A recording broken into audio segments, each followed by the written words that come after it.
Ito ay hango sa totoong buhay na dapat nyong malamang kami ay mga targeted individua. Kami inosenteng saksi, biktima ng red tagging sa pekeng listahan ng terorista. Alam namin ang sikreto ng satanismong sindikato gamit ang teknolohiya sa pang-aabuso, MCAM Ultra genocide ginagawa sa buong mundo sa Pilipinas. Vaccine para sa transhumanismo, tayo ay nasa tanikala. Hindi, dito isang maling akala. Red tagging panakip, butas lang pala. Organisasyong satanismo, sila'y nagkukubli sa gobyerno, intelligence, agencies at iba pang sangkot na bayarang tao. Smear campaign na nang haharas ng bubuliyog ang stalkers, banggahambog na alipin na nagsala ng kaluluwa sa demonyo. Kami galit sa mga terorista, pero kami inakusahang terorista. Tinarget kami patago para sa negosyo, aliwat eksperimento, tao na kaming sinisira.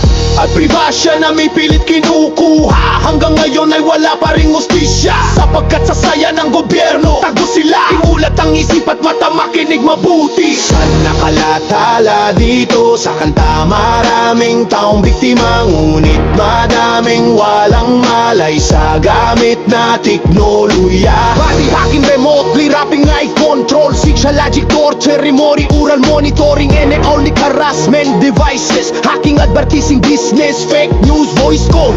Tool ito ang gamit ng mga ahente sa pagkausap direkta sa aming ulo. Nakikita din nila ang nakikita ng mata ng tao. Covert surveillance! Ginagawa nilang palabas ang buhay ng target, ginagawang content sa kanilang pribadong grupo at plataforma. Kami galit sa mga terorista, pero kami inakusahang terorista. Taon kami sinira, katawan at utak namin ay binabalisa. Hanggang ngayon ay wala pa ring hustisya, sapagkat sa saya ng gobyerno nagtatago sila.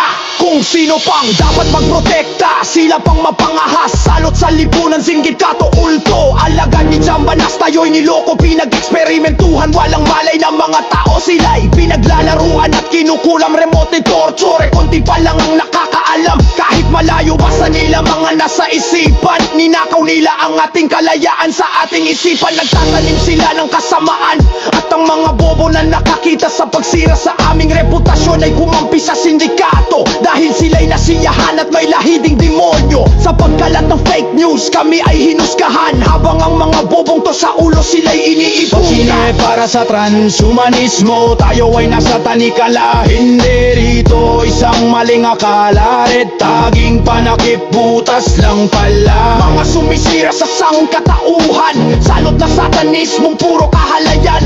Ang psycho pervert sa pananakit ng kapwa, sila ay nasisyahan. Yan ang baho sa red tagging ng satanismo. Kung hindi nyo to alam, kayo ay naisahan sa mundong puno ng kababalaghan at kasamaan. Matrix! Matrix! Matrix! Matrix! Matrix! Matrix!